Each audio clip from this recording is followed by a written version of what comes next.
Welcome back. It's now time for our stories, and we're starting with the first story. The Economic Community of West African States has ordered the immediate deployment of its standby force to the Republic of Benin following an attempted military coup targeting President Patrice Talon.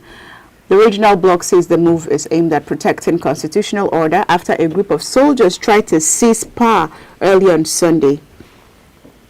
ECOWAS strongly condemned what it described as an unconstitutional attempt to overthrow Benin's elected government and pledged full support for President Talon.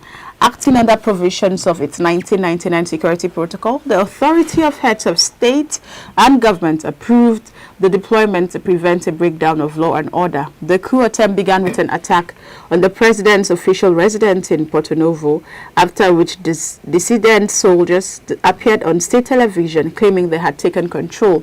However, forces loyal to the government swiftly moved in, crushed the uprising, and restored stability. The ECOWAS force drawn from Nigeria, Sierra Leone, Cote d'Ivoire, and Ghana will now support Benin's security forces to safeguard democracy and territorial integrity. Sinto. I think before I even say anything, let's just see the video. For those who haven't seen that video where the soldiers made the public announcements announcing their takeover, let's have that video. Soldiers in the West African nation of Benin have announced on national TV that they have ousted President Patrice Talon and seized power. A message from the French embassy in Benin said gunfire had been reported near the residence of the president in the main city of Cotonou. The soldiers also announced a suspension of the Constitution, the closure of all land borders as well as the country's airspace. But officials close to the president say he is fine and that the small group of soldiers at the TV station did not have the backing of the regular army. The situation is under control. A large part of the army is still loyalist, and we are taking over the situation, Foreign Minister Shigun Ajadi Bakari told Reuters news agency. An unnamed person in the presidency told the AFP news agency. This is a small group of people who only control the television. The city and the country are completely secure. According to the statement read out by the soldiers, Lieutenant Colonel Tigri Pascal will be leading a military transition council. They justified their actions by criticizing President Talon's management of the country.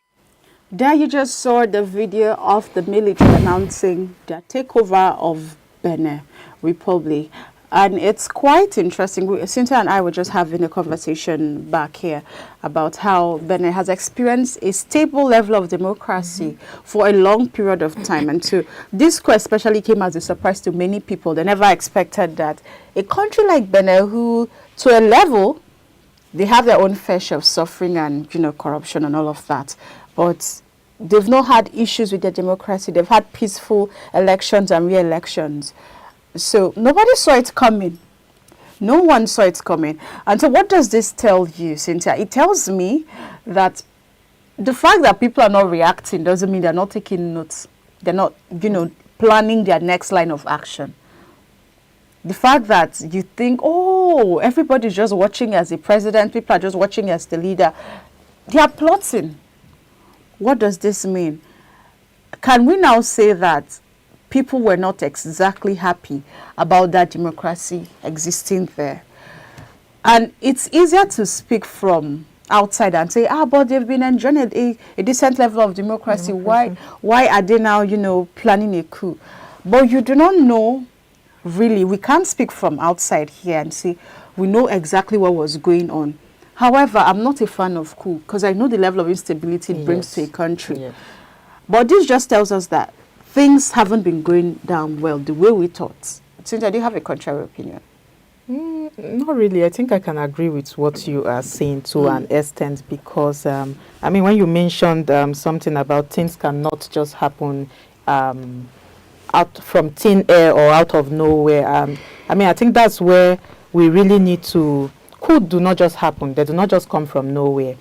Most of them is, I think you mentioned something about there may be some internal grievances here that the people may have with, the leadership or that regime, so many dissatisfactions about how the country is being run, about the system, about the economy, one thing or the other, or maybe even some perceptions about exclusion. People may be feeling excluded from the government.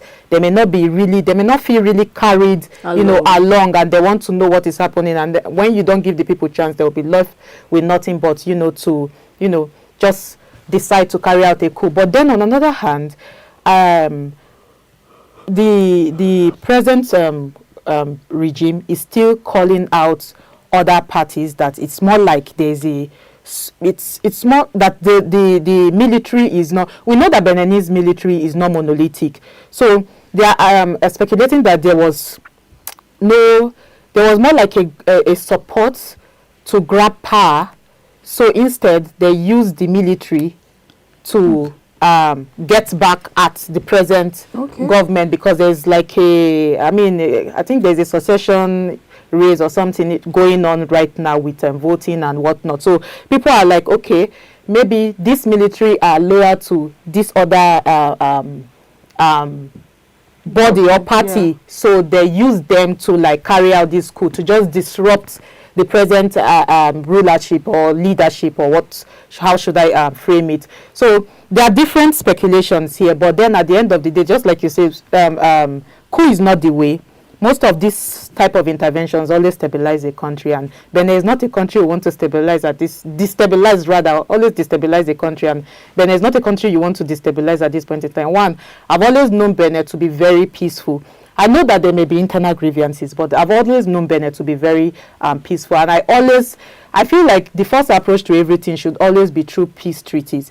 Most of these violence interventions is not always the way. So a coup in a democratic country, in a democratic society, in a democratic state is not the way to go. It's kind of dwindles democracy, but